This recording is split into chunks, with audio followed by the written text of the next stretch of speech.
Zhvillime të rëndësishme duket se po ndodhin në Shqipëri ku pas vendimit të gjykatës kushtetuese, zoti Rama ka dalë në një prononcim për mediat duke theksuar që do të ketë ndryshime ligjore. Për të folur mbi këto ndryshime, kam të ftuar në një lidhje direkte zotin Ngrit Roy, është pedagog i politikës në Universitetin CUNY në New York, si dhe autor i podcastit Ngrit Roy, podcast ky që transmetohet në kanalin e tij në YouTube.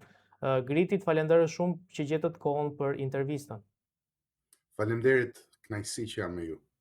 Kënaqësi gjithmonë e jona. Griti, mund të thoni pak si e pat këtë qasjen që pati zoti Rama ndaj vendimit të gjykatës kushtetuese lidhur me lënien, le të themi, në fuqi të pezullimit të Belinda Ballukut?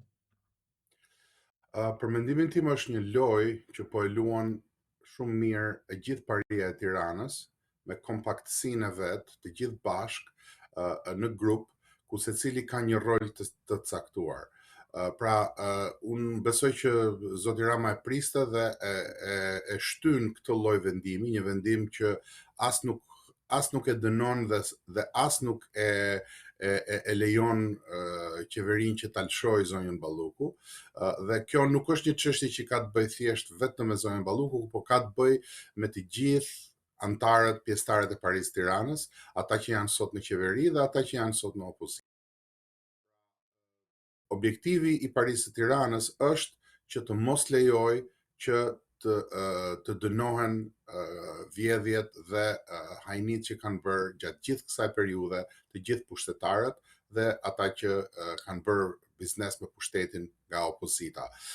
Dhe për këtë roli i zotit Rama është që të krijojë hapësirën publike, të krijojë ndjesinë tek njerëzit, t'i bëj njerëzit që të mendojnë që kjo drejtësia e re e ka shtyr shumë veten, nuk mund të shkojë kaq larg, sepse sigurisht nuk mund të dënohen politikanët shqiptar sipas tij, dhe atëherë ai mendon se ky është roli i luftës kundrejt një drejtësie e cila më në fund po arrin t'i zbulojë shqiptarëve nivelin e thellë të hajnisë dhe antishqiptarisë të gjithë Parisë.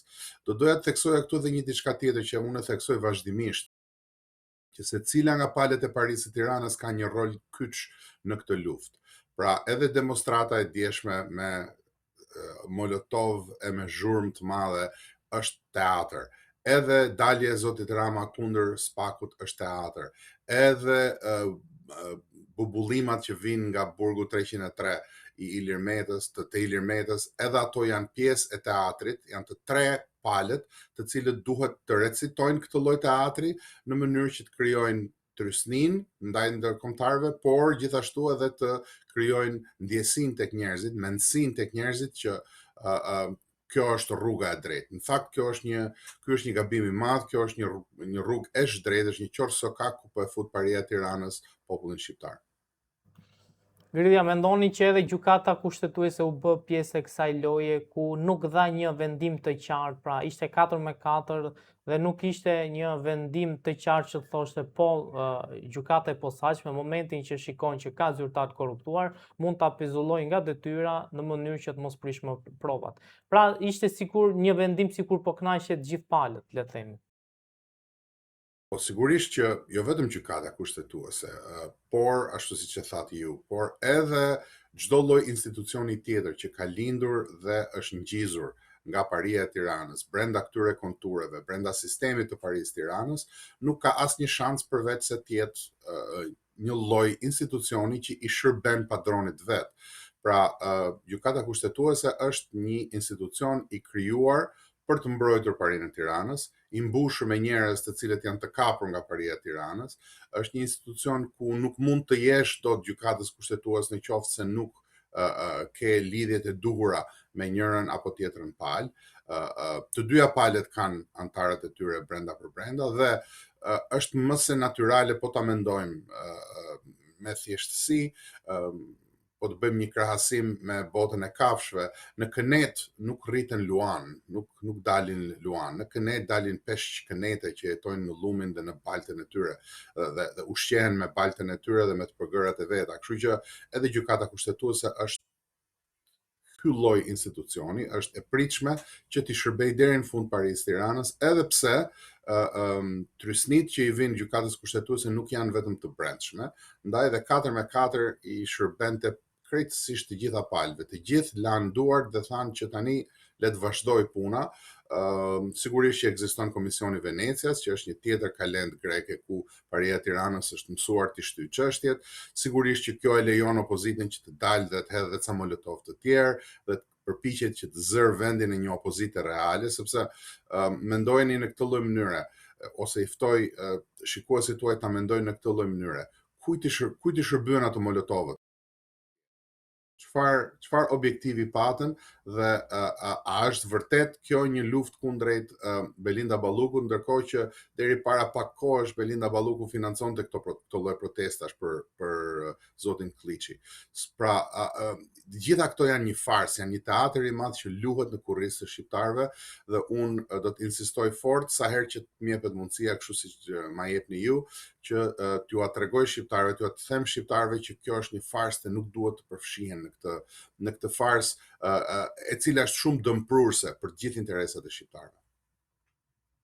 Zotëri Roja, mendoni që shqiptarët kanë arritur ta kuptojnë këtë farsë dhe që të fillojnë dhe të marrin hapa kundër kësaj farse pra? Unë nga natyra jam optimist dhe popullin tim e dua pa asnjë lloj rezerve, ndaj unë nuk jam personi më objektiv për të gjykuar popullin shqiptar. Unë mendoj gjithmonë që populli shqiptar është më i mençur se sa duket dhe se sa tregojnë të ashtu quajturat votime demokratike që bën Paria e Tiranës. Por thënë kjo, unë mendoj që tani më edhe militanti më i thekur e ka kuptuar. Mjafton të shikoni pyetjet që i drejtojnë kryetarit opozitës, militantët e vet. Kjo tregon shumë. Pra, në qoftë se një militant arrin dhe guxon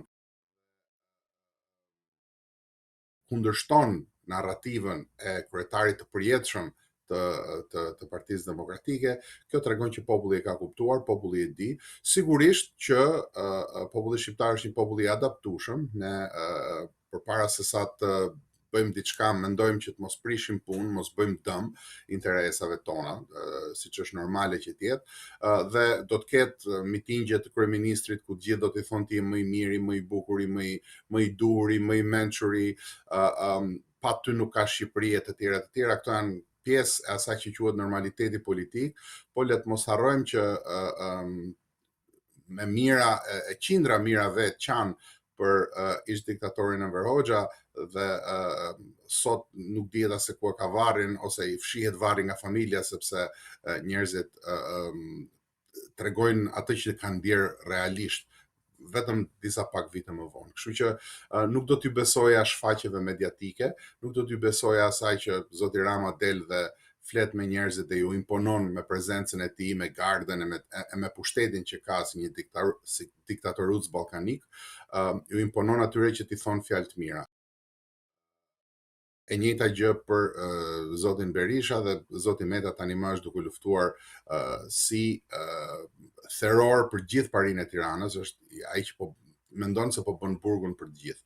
Ndërkohë që në burg duhet bien të gjithë ata që kanë vjedhur popullin shqiptar. Pra zoti Meta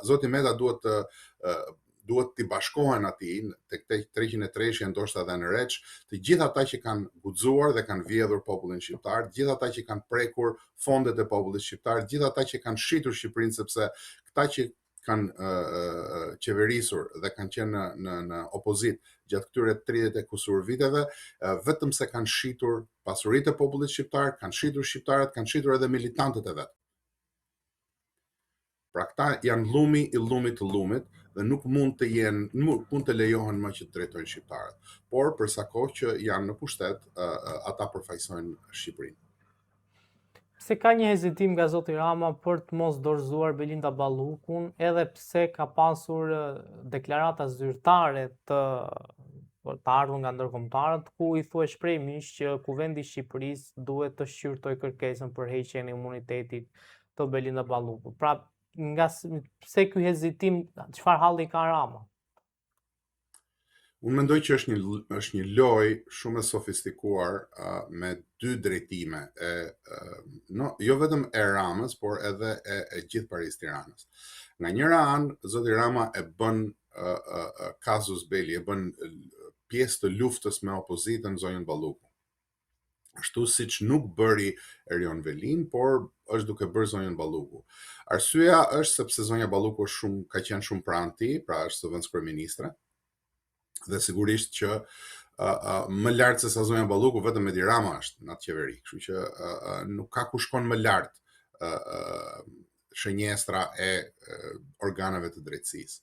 Por kjo është vetëm njëra pjesë e arsyes. Unë mendoj që pjesa tjetër e arsyes është që zoti Rama kërkon që t'ju tregojë të gjithëve që është ende në kontroll, sepse nuk është çështja që do të lëshoj Belinda Ballukun dhe mbaron aty puna. Po lëshoj Belinda Ballukun, pastaj ai e di që mbrapa vjen një tufë e madhe njerëzish shumë të afërt me të cilët janë gati, i kanë dosjet gati dhe dosjet e tyre do të përparojnë dhe atëherë do të detyrojnë që t'i lëshojë dhe ata. Pra, zoti Rama është duke luajtur pengmarsin, duke thënë që këtu vendos unë kam ende pushtet, sepse nëse njerëzit perceptojnë se ai nuk ka më pushtet, e gjithë fasada e tij, gjithë 83 votat në parlament, e gjithë kjo fasada e takimeve me popullin ku të gjithë i thonë je më i miri, më i bukuri, më i dituri, bie sepse nëse njerëzit perceptojnë që zoti Rama i ka shkar këmba, unë gjykoj që nuk do të ketë kush mëshirë për të shkelur mbi kokën e tij. Pra, zoti Rama e ka çështje mbijetese këtë. Ka çështje mbijetese politike, se nuk flas mbijetesë fizike këtu. Ato punit i vetëm Zoti, po mbijetese politike. Nëse ai lëshon Belinda Ballukun, atëherë ai ndjen se fillon një tatpjet e tij politike e pakthyeshme. Pra, nga njëra anë e vendos Belinda Ballukun në shënjestër dhe e konsumon me anë të luftës opozitës, dhe nga ana tjetër jep përshtypjen që është ende në pushtet. Gridi një ndër zërat që ka qenë, po themi, denoncues ndaj zotit Rama, edhe pse veti kërkuar nga SPAK për korrupsion zoti Ahmetaj, i cili tashmë është arratisur dhe ndodhet në Zvicër, duket se do të dëshmoj në një prej gjyqeve që zhvillohet ndaj tij, ku do të dëshmoj me videokonferencë. Besoni që mund të jetë edhe një lëvizje e SPAK-ut dhe GKK-s që në një të ardhme të caktuar të përfshi dhe kryeministin Rama mbi bazën e një dëshmie që mund të thotë zoti Ahmetaj? Pikës pari, unë nuk prirem që ti besoj shumë hajnave. Zoti Ahmetaj është i akuzuar për një hajni të tmerrshme, ka qenë ministër financash, nuk ka denoncuar asnjë fenomen korruptiv për sa kohë që ishte ministër financash. Kështu që këto konvertimet në moment të fundit, duke jetuar me paratë e korrupsionit në Zvicër, nuk më bindin shumë. Po thënë kjo, zoti Ahmetaj ka dieni dhe njohuri shumë të thella. Prej intervistave të tij kemi mësuar shumë çka, ndonë se ai thot gjysmë të vërteta, ndonë se ai ruan Parinë e Tiranës, sepse zoti Ahmetaj, le të jemi të sinqert me njerëzit dhe me veten. Zoti Ahmetaj është pjesë e Parisë Tiranës. Pra, ky është një pendim së brendshmi. Nëse vërtet do të bëhet penduar, nëse vërtet zoti Ahmetaj ka dashuri për Shqipërinë dhe për shqiptarët, ai sa thot në për intervistat tek ai televizioni i opozitës, e cila shikoni dhe ironin, tani më opozita e cila e akuzonte për hajn mezi pret që ta marrin televizionin e vet. Kështu që këta janë gjithë bashkë dhe këta të gjithë duan vetëm të vjedhin dhe të zënë vendin njëri tjetrit. Po thënë kjo, duhet kthehem te zoti Ahmetaj. Zoti Ahmetaj ka një mundësi, ashtu siç e ka dhe Ilir Meta nga burgu, të dalin përpara shqiptarëve, të shohin shqiptarët drejt në sy, sa ai është edhe nga Vlora, kështu që si vlonjata ai duhet ta njohë këtë lloj mënyre të komunikimit, të shohin shqiptarët drejt në sy dhe të thotë, po, unë jam pjesëtar i hajdutërisë, që ka vjedhur shqiptarët prej 35 viteve. Unë kam bërë 1, 2, 3, 4, 5 dhe i kam bërë në bashkëpunim me 1, 2, 3, 4, 5 dhe për këtë më kanë ndihmuar 1, 2, 3, 4, 5 dhe të nxjerr emrat dhe të flas shqiptarëve haptas, atëherë zoti Ahmeta do të fiton të respektin e popullit shqiptar.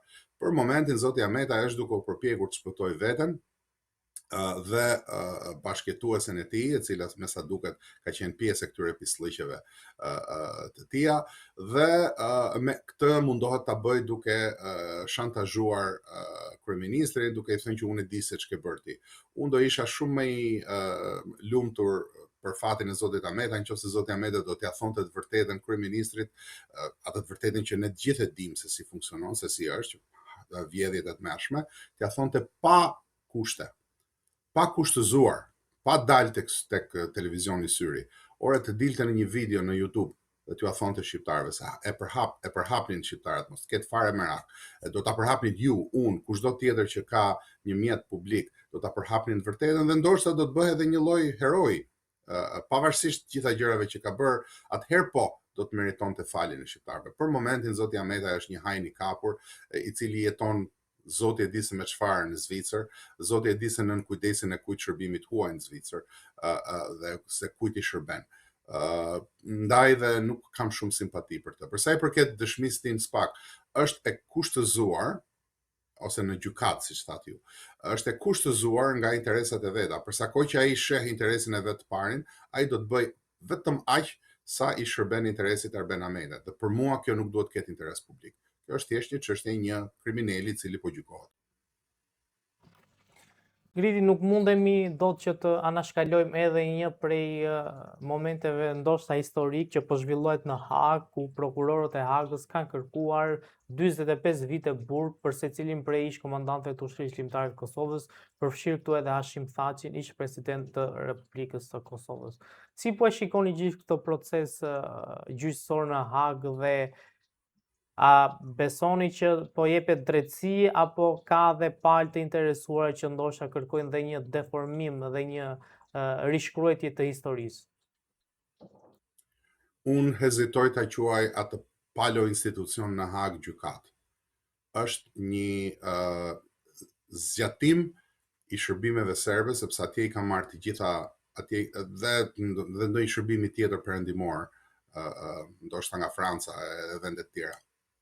Është zgjatim i shëmtuar i një farse të madhe që po bëhet me herojtë e popullit shqiptar. Nuk ka kurrë far argumenti ligjor kundër komandantëve të UÇK-s. Këtë gjë nuk po e them vetëm unë, sepse unë jam dashamirës ndaj interesave shqiptare, unë dua popullin tim, po këtë gjë e kanë thënë të gjithë ata që kanë qenë në krye të punëve, në krye të shtetit amerikan dhe të NATO-s, në mes të gjyqit. Dhe paturpsisht, ai që i thot vetes prokuror që është një player e vendosur aty nga Soros dhe nga shërbimet huaja, del dhe thot që në atë argumentin e tij që komandantët e UÇK-s kanë gënjur shefat e NATO-s. Po me këtë tallet ai, domethënë, ç'është kjo, si i thot vetes gjykat kjo këtu? Këtë njeri nuk duhet ta kishin lejuar të hynte në atë lloj institucioni gjyqësor nëse do të ishte vërtet gjykat. Pra, unë mendoj që është një fars, unë mendoj që është një sajes e madhe për arsye politike, për arsye shumë meskine, nuk ka asnjë lloj fakti, nuk ka asnjë lloj në të vërtetën atë çka thuhet në akuzat e atij zgjatimit të shërbimeve serbe dhe franceze që quhet gjykata e Hagës. Unë mendoj që është një turp që do të ambuloj për shumë vite, historikisht, qeverinë e Kosovës dhe kryetarin e qeverisë ose kryeministrin e Kosovës, i cili nuk ka luftuar kundër vazhdimit të kësaj gjykate, për shkak se në atë gjykat janë kundërshtarët e tij politik. Zoti Kurti ka pasur instinktin e dur kur ka qenë opozit, pra ka dalë kundër gjykatës, ka bërë protesta të vazhdueshme dhe në atë kohë unë kam qenë mbështetës i fortë i asaj linje, që gjykata nuk duhej të krijojë në këtë lloj forme siç u krijua, ishte një gabim i qeverisë më parshme, pra ishte një gabim atyre që sot po gjykohen, po kjo nuk e bën gjykatën të drejtë, kjo nuk i bën akuzat të drejta, sidomos tani që është zbuluar që gjitha këto akuza kanë ardhur nga shërbimet serbe dhe franceze, dhe gjitha këto të ashtu quajtura fakte janë nga prokuroria serbe që i quan terrorist luftëtarët e UÇK-s, pra është një institucion i anshëm, është një institucion që ka dalë për gjah për gjithë herojtë e popullit shqiptar, dhe të mos ketë askush asnjë lloj dyshimi. Pavarësisht gabimeve që mund të kenë bërë në politik, askush nuk është angel, askush nuk është i pagabueshëm, të gjithë gabojnë në politik, ndonjëherë bëjnë edhe gabime të thella. Por ata që janë atje në Hag janë herojtë popullit shqiptar se kanë dalë kanë luftuar me armë. Kanë dalë kanë luftuar atëherë kur askush nuk kishte guximin të vendoste jetën në rrezik për kombin shqiptar. Dhe një gjë të fundit, UÇK-ja nuk ka luftuar për pavarësinë e Kosovës. UÇK-ja ka luftuar për bashkimin e shqiptarëve. Nëse doni të dëgjoni atë që është himni i UÇK-s, atë që ushtarët e këndonin para se të hynin ose kur hynin në UÇK, nuk fliste për pavarësinë e Kosovës, fliste për bashkimin e trojave shqiptare. Pra, duhet të jemi të qartë që edhe gjithashtu edhe Albin Kurti është bërë politikan jo duke folur për pavarësinë e Kosovës. Është bërë politikan sepse ishte pjesë e shoqërisë civile, fillimisht ishte përkthyesi i Adem Demaçit, pastaj u bë pjesë e shoqërisë civile duke kërkuar bashkimin e shqiptarëve, duke kërkuar ata ashtu quajturën vetvendosje, që është një parim jashtëzakonisht shumë naiv dhe i tejkaluar në botë, po pavarësisht asaj, ka kërkuar bashkimin e shqiptarëve. E ka harruar tani më. Ka harruar bashkimin e shqiptarëve se ka probleme me parinë e Tiranës, për cilat nuk janë detyrimisht faji i tij, por kjo nuk ka rëndësi. Faji i madh i zotit Kurti në këtë drejtim, në pikën e gjykatës, është që ai nuk e ka vendosur këtë si një parakusht për çdo lloj negociate.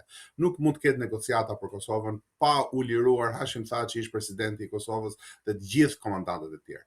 Është një turp i madh për çdo që hyn në negociata. Unë mendoj që do të quheshin tradhtar nëse do të pranojnë këtë vendim dhe do të hynë në negociata me çdo për të ardhmen e Kosovës. E ardhmja e Kosovës duhet të kushtëzohet me lirimin, me zhdukin e kësaj të ashtu quajtur gjykat,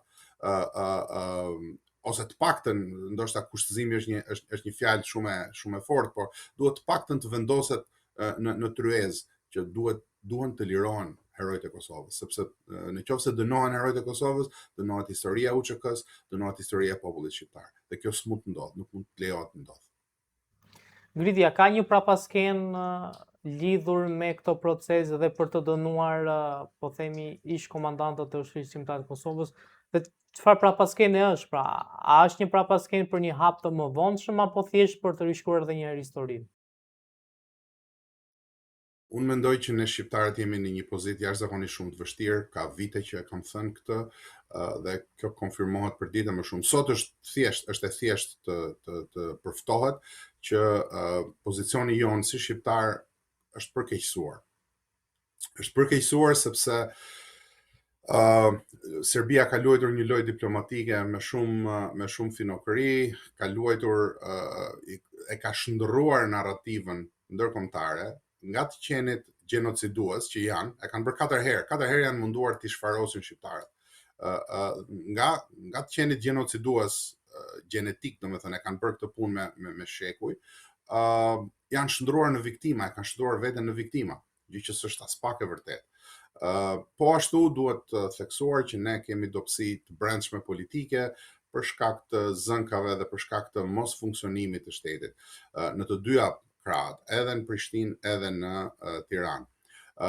Problemi më i madh që kemi ne është që shteti që konsiderohet i shqiptarëve, pra Shqipëria, me kryeqytet Tiranën, njihet nga të gjithë si shteti i shqiptarëve, qeveriset nga një pari si në opozitë, si në qeveri ashtu dhe në opozitë, anti-shqiptare.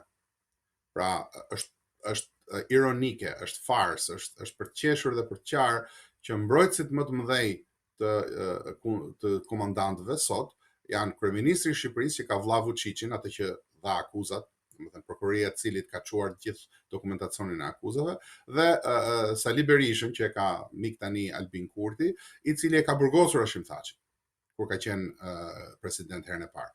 Pra, është ironike, është për të qeshur dhe për të qarë, siç e thash, që këta janë mbrojtësit e UÇK sot. Është thjesht një teatër, por mirë që e bëjnë, se më mirë që janë në favor të UÇK-s se sa të mos ishin në favor të UÇK-s në këtë pikë. Pavarësisht se gjithë e dim se sa vërtetësisht e kanë këtë prononcim. Unë mendoj që sigurisht që duke qenë në një këtë pozicion kaq të dobët, ne na duhet që të bëjmë gjërat e duhura, që të veprojmë me mend dhe të rikthehemi asaj rruge që kishim kur u shpall pavarësia e Kosovës.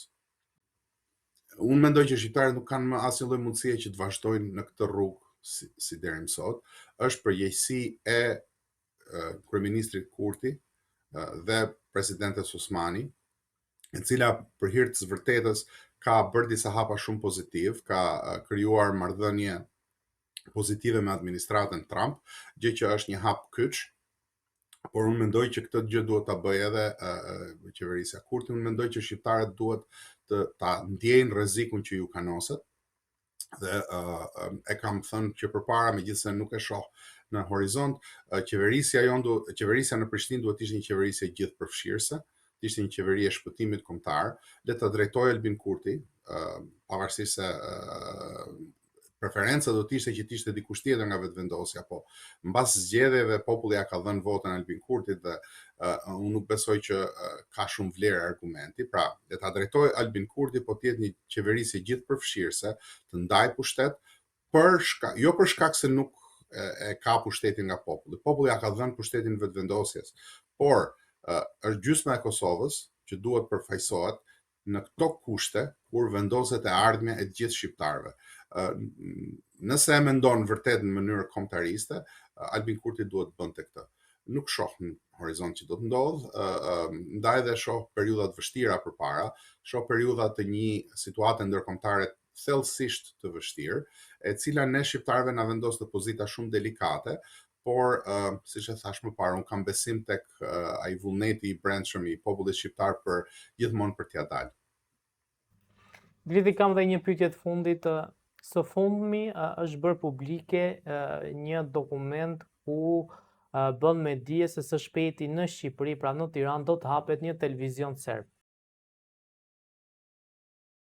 Tani pyetja ime është, si ka mundësi që në një klim kaq të ftohtë dhe kaq, le të themi, frymë anti-shqiptare të serbëve ndaj Shqipërisë, sidomos në një kohë kur në Hag ato linja që përmendët edhe ju, serbe edhe franceze deri diku, po mundojnë që të dënojnë komandantët ushtrisë limbëtare të Kosovës, ne i japim një hapësirë në Shqipëri që një televizion serb të hapet në mes të Tiranës. Do t'ju korrigjoja pak, Guri, nuk jemi ne që e japim. Ja jep ajo që unë e quajta paria e Tiranës, e cila është e lidhur si mishi me thua me Serbinë. Bëjnë biznes me Serbinë pafund. Këta kanë hapur linjat e energjisë në kohën e Sali Berishës, ju janë dhënë serbëve. Janë vendosur nëpër Serbie në krye të institucioneve shqiptare. Zoti Rama është vëlla me gjenociduesin, me atë që ishte zëdhënësi Miloševićit, që është sot presidenti i Serbisë, Vučićin. Ne kemi pasur bizneset mëdha serbe, duke filluar nga supermarketat, domethënë janë ca ashtu quajtur oligark, cilët i kanë bërë parat me anë të shërbimeve të huaja dhe me anë të shërbimeve të Serbisë. Pra Serbia është ulur këmbë kryq në Tiranë, e deri diku edhe në Prishtinë, se edhe biznesmeni më i madh i Kosovës sot parat me Serbinë i bën. Ai që ka kafene të tjerë, se s'po duhet përmend emra tani pa shkak. Por ajo që është e qartë është që paria e Tiranës përpara shet edhe nënën e vet. Kështu që s'ka pse të na habisi që ata do të hapin një televizion serb. Paria e Tiranës është kontrolluar një pjesë të madhe nga Greqia, kanë shkatërruar ushtrinë shqiptare, pra nuk kemi më as ushtri, as numerikisht nuk kemi më, të paktën kishim armatime, këta i shitën armatimet për para. Edhe një herë, këta për para, për ca leka, për ca dollar ose euro, ta shesin edhe nënën e tyre. Kështu që nuk më habit fakti që bëjnë biznes me Serbinë. Tirana është një han pa porta, është një vend ku shërbimet e huaja luajnë ku kam qefti, si dikur në Berlinin e luftës ftohtë. Kështu që unë mendoj që nuk është për t'u habitur, por është jashtëzakonisht e trishtueshme që shteti shqiptar është në këtë drejtë. Shqiptarët duhet ta kuptojnë, nuk duhet bien pre propagandës, lërini ato emisionet e ditës dhe natës, sepse janë thjesht emisione propagandistike. Janë thjesht emisione për t'ju hedhur hyjsyve juve, për t'ju bërë që të mendonin në mënyrën si duan ata. Pra Paria e Tiranës kërkon që ne gjithë mendojmë që vetëm paraja ka vlerë. Për sa kohë që jam mirë, kam një rrogë të mirë, kam një apartament të mirë, edhe shkoj me pushime 3-4 herë në vit, çdo gjë tjetër është perfekt. Në fakt nuk është ashtu. Në fakt skllavëria nuk ka pse të jetë vetëm fizike, skllavëria është mendore, skllavëria është e kontrollit të burimeve, të shtetit tënd, skllavëria vjen nga shumë mënyra të tjera. Dhe kjo është mënyra që Paria e Tiranës përdor për të skllavëruar shqiptarët dhe ka ardhur koha që shqiptarët rebelohen ndaj kësaj, t'ju tregojnë vendin këtyre plehrave të kombit shqiptar. Griti, të falenderoj shumë për intervistën, ishte kënaqësi. Faleminderit ju, kënaqësia ime.